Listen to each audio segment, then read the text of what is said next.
Salut à tous les amis, j'espère que vous allez bien. On se retrouve une nouvelle fois pour un test du GT. Cette fois-ci consacré à Rune Factory, Guardian of Azuma, qui vient de sortir en même temps que la Switch 2. Et oui les amis, le test se fera sur la Switch 2. Ça sera mon premier test d'ailleurs sur la Switch 2. Eh bien écoutez, ce jeu, j'ai beaucoup de choses à dire. Je l'ai apprécié, mais pourquoi ? Eh bien, je vous en parle tout de suite dans cette vidéo test. Allez, c'est parti!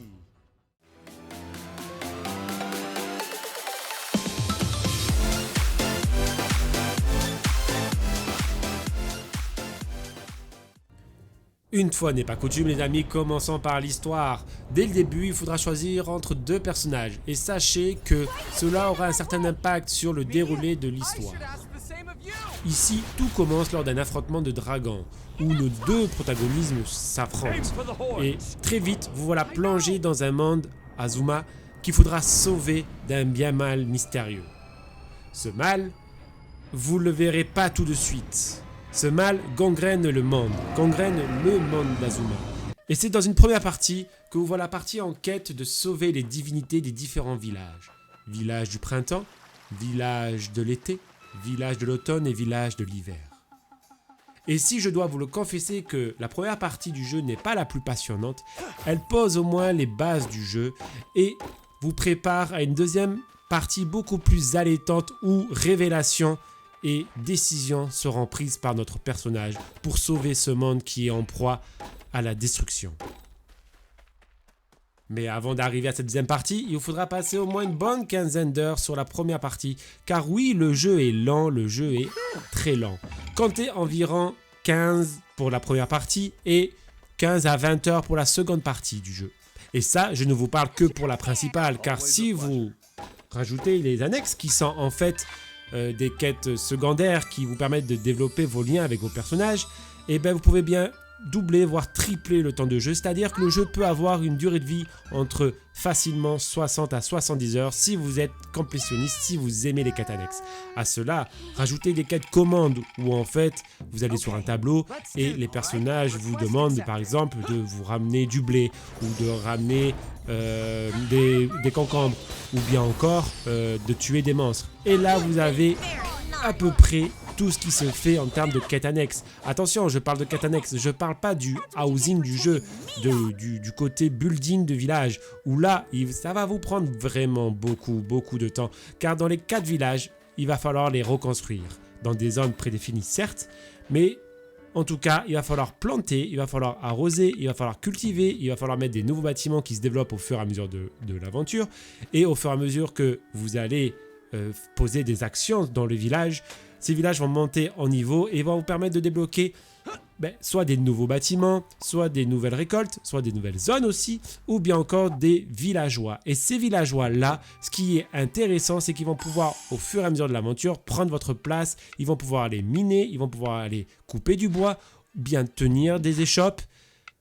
Ce qui est intéressant, c'est de voir que le jeu vous prend oui par la main, mais pas tant que ça, et vous amène un peu à un point d'or au fur et à mesure du jeu, où vous maîtrisez toutes les capacités, toutes les fonctionnalités du jeu, sans vraiment vous poser des questions, car même les didacticiels sont vraiment ludiques. C'est court, mais ça reflète exactement le gameplay. Vous n'avez pas besoin de vous poser des questions, et même si, par exemple, vous avez raté un didacticiel, parce que vous avez cliqué trop vite sur un bouton, ça m'est arrivé, il est facilement aisé de retourner dans les menus pour trouver celui qui vous manque. Vraiment, le jeu est parfaitement bien conçu dans ses mécaniques. De ce fait, qu'en est-il de la difficulté ? Comme beaucoup de jeux, le jeu présente 3 modes de difficulté. Facile, normal et difficile. Clairement, si facile, il est vraiment trop facile et ne présente aucun intérêt. Difficile, il n'est pas vraiment difficile. Et moi, pour ma part, je vous le conseille de jouer en difficile. Mis à part 2 ou 3 boss où il faudra avoir crafté de la cuisine ou avoir crafté des potions, il n'est pas vraiment très dur si vous ne faites pas l'impasse sur le craft d'armes et le craft de boucliers. Parlons à présent level design du jeu, c'est-à-dire comment le jeu est structuré. Ici, ce n'est pas réellement un open world, ce sont des petites zones qui sont liées par des temps de chargement. Enfin, vous avez un open world qui est en fait les cieux, car vous pouvez voler à partir d'un moment dans ce jeu sans vous spoil. Mais en fait, c'est un peu, vous volez, mais vous allez dans des lieux où vous atterrissez. Donc, c'est des petites maps par petites maps. Bien sûr, dans les maps les plus grandes, c'est-à-dire les maps de village, les villages sont toujours liés à une zone d'exploration. Mais là aussi, elles sont quand même assez petites et au final, sont assez couloirs. Donc, ici, il n'y a pas du tout d'open world et clairement, si vous cherchez cela, ce n'est pas le jeu qui est fait pour vous. On est vraiment dans une structure comme Fantasy Life qui est sorti il n'y a pas longtemps. Ce jeu a vraiment beaucoup de points communs avec Fantasy Life parce qu'on est dans le même genre. Parlons à présent de ce que beaucoup attendent, les graphismes. Et je dois vous le confesser, on sent que le jeu a été développé pour la Switch. Car clairement, et j'espère bien que la Nintendo Switch 2 est capable de faire beaucoup mieux en termes de graphisme. C'est pas très beau, c'est assez vide, clairement c'est baveux. On sent quand même un côté très feignant de la part du studio d'avoir voulu mettre des belles textures, d'avoir voulu rendre les choses cohérentes. Car vraiment, on retrouve beaucoup d'assets identiques, que ce soit dans les grottes ou que ce soit dans les zones d'exploration. Il y a trois brins, comment vous dire, il y a trois brins d'herbe qui se battent en duel et déjà là, on sent que c'est pas très beau. On sent le côté Switch 1 à l'œuvre. Par contre, docké sur la Switch 2, c'est le jour et la nuit. Le jeu est fluide, le jeu est en 4K, les couleurs sont belles, sont vives. Je n'ai pas eu de ralentissement, je n'ai pas eu de chute d'images par seconde, de freeze. On sent que quand même la Switch 2 en a sous le capot.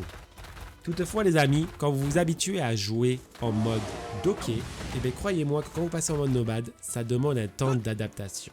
Si tout paraît lisse, tout paraît beau en mode docké, où il n'y a pas forcément d'aliasing, de scintillement, et là, quand je suis passé pour la première fois en mode nomade, il m'a fallu un temps d'adaptation tellement ça m'a sauté aux yeux. On sent vraiment qu'il y a une différence de puissance entre la console en mode docké et la console en mode nomade. Et c'est bien dommage, car cela vient un peu vous sortir de l'immersion. Il m'a fallu vraiment quelques minutes d'adaptation, mais une fois qu'on s'y fait, c'est bon, on le voit pratiquement plus. Mais si vous êtes comme moi, que vous aimez jouer 50-50 docké nomade, clairement la transition est assez violente. Mais au moins, avec la Switch 2 en mode nomade, on a quelque chose quand même de plus beau qu'avec la Switch en docké, donc on va pas se plaindre. Mais honnêtement, le jeu sur Switch tourne assez similairement, à part les images par seconde, où sur Switch 2 on est sur du 60 images par seconde. Sur Switch classique, on est plutôt sur quelque chose de 30 images par seconde avec quelques frises et quelques ralentissements. Mais à l'heure actuelle, ça se fait très bien sur Switch, malgré des temps de chargement un peu plus longués. Faisons une aparté de quelques secondes sur la bande-son qui n'est pas incroyable mais qui a le mérite d'être là. Celle-ci vous transporte vraiment dans un monde japonais qui clairement n'est pas décevant, n'est pas rédhibitoire, mais on ressent vraiment les mêmes accords et les mêmes tonalités qui reviennent en boucle, malgré des musiques différentes. On sent derrière le côté de vouloir répéter la même sonorité au fur et à mesure de l'histoire. Rentrons dans la partie de la vidéo, comme d'habitude, qui est la plus longue, c'est-à-dire le gameplay. Ici, qu'on se le dise, nous sommes sur un gameplay banal, un gameplay qui peut être répétitif, voire ennuyeux pour certains. Mais, comme dans Fantasy Life, il a un côté addictif. Parlons du gameplay combat, car oui, le jeu propose beaucoup de phases de combat. Ici, vous aurez le droit à 5 armes. L'épée lourde, les 2 lames, les talismans qui sont en fait la magie, et ensuite vous avez l'arc. Si le jeu ne réinvente pas les bases fondamentales du jeu d'aventure, on peut dire au moins que il a un côté fun, au moins dans les premières heures de jeu, même s'il devient très routinier par la suite, car si on doit s'attarder sur les arbres de compétences, malheureusement, comme dans Fantasy Life, encore une fois, prenez-en un, faites un copier-coller et vous avez tous les arbres de compétences. Et c'est bien dommage. Ça va même jusqu'aux attaques où clairement on sent le manque d'inspiration du studio. Heureusement que chaque divinité que vous allez libérer est associée à une arme spéciale, associée à son élément. Et cela va venir un peu rafraîchir le gameplay, même si clairement au bout d'un moment, là aussi on a fait le tour. Mais bon, ces armes sont associées à des attaques spécifiques qui permettent de faire des attaques de zone et d'être un peu plus puissant, surtout quand l'ennemi craint l'élément. Et enfin une attaque spéciale qui va vous permettre de faire beaucoup de dégâts à condition d'avoir beaucoup de villageois dans vos villes. Et c'est pour ça que derrière je vous parle de l'housing. Et honnêtement, on sent que ce n'est pas sur les combats que le studio a fait le plus gros de son travail. C'est quand même un gameplay très répétitif.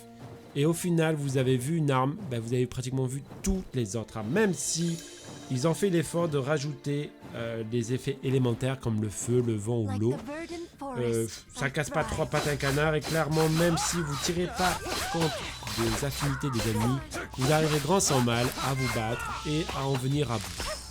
Parlons à présent du gameplay housing ou du gameplay building de village. Clairement, on est dans un Rune Factory et dans tous les Rune Factory, vous avez ce gameplay. Vous allez devoir planter, vous allez devoir arroser, vous allez devoir cultiver, vendre vos fruits et légumes et aussi construire vos propres villages. Et là, je vous le dirai, il ne faut pas le négliger car tous les villages, tous les bâtiments permettent d'augmenter vos statistiques. Comme je vous le disais juste avant, plus vous allez avoir de villageois, plus vous allez avoir une attaque qui va se débloquer au fur et à mesure de l'aventure évidemment, plus puissante. Mais c'est pareil, plus vous allez avoir des bâtiments, plus vous allez avoir des stats comme des PV, de la force, etc. Donc il ne faut vraiment pas négliger cet aspect. Et aussi, et c'est un côté que le jeu vous impose quelque part, certains le trouveront frustrant, d'autres non, mais plus vous allez avoir de villageois aussi, plus votre village va vous coûter cher. Ce qui veut dire que vous allez devoir planter, vous allez devoir faire du farming tout au long de l'aventure et même augmenter au fur et à mesure de l'aventure, car si vous arrivez à la banqueroute, c'est-à-dire que si votre village vous coûte plus cher la journée que ce que vous avez rapporté dans les caisses, certains villageois vont partir et l'humeur du village va diminuer. Il est bon quand même à noter que le mode souris de la Switch 2 est pris en charge pour le mode housing et pour placer les bâtiments, ce qui offre un vrai confort sur le jeu. Dernier petit point, comment fonctionne le craft? Il est reposé sur une multitude de recettes qui vous incombe de trouver à travers votre exploration ou à travers les quêtes annexes. Pour ce qui est des bâtiments, c'est surtout l'amélioration des villages qui vous fera avoir les bâtiments ou l'amélioration de vos relations avec les différents personnages. Pour les armes, il faudra trouver des hôtels à travers le monde pour que vous débloquez les recettes associées à celles-ci et que vous pouvez après les crafter à la forge. D'un point de vue gameplay, clairement, on est sur ce que fait Rune Factory depuis des années. Rien de plus, rien de moins. On recycle tout le temps la même formule. Il n'y a pas d'inventivité de ce côté-là, ce qui peut se montrer frustrant ou ennuyant au bout d'un moment, malheureusement. En conclusion les amis, qu'est-ce qu'il faut retenir? Si vous aimez la saga Rune Factory, ce jeu est fait pour vous, il ne va pas du tout vous dépayser. Si vous êtes un nouveau joueur, mais si vous avez fait Fantasy Life, il a exactement les mêmes défauts et les mêmes qualités. À si peu près que les graphismes sur celui-ci, je les trouve un peu en deçà des graphismes qu'il y avait sur Fantasy Life. Mais en tout cas, il a ce côté reviens-y, ce côté un peu addictif, on ne sait pas pourquoi, et vous allez y passer des dizaines et des dizaines d'heures à coup sûr. Voilà ce que je pouvais vous dire sur ce jeu, on se retrouve très bientôt pour un nouveau test du GT. À l'attendant, prenez soin de vous, bye.